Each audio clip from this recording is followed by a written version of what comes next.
Hi, in this video I'm going to show you how to connect GoDaddy domain to Gumroad.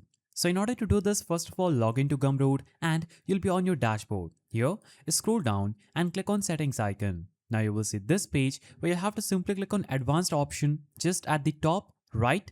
So click on advanced tab and it will take you to this page where you can easily add your custom domain.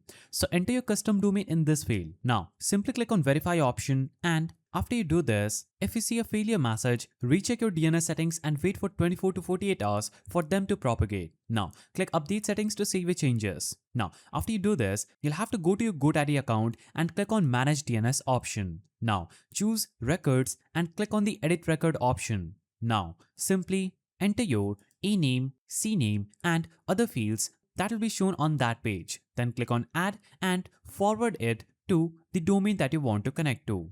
Now, after you do this, you'll have to go back to your GoDaddy domain and click verify again. After you do this, you would have successfully connected your GoDaddy domain to Gumroad. If you found this guide helpful, please don't forget to give it a thumbs up and thanks for watching.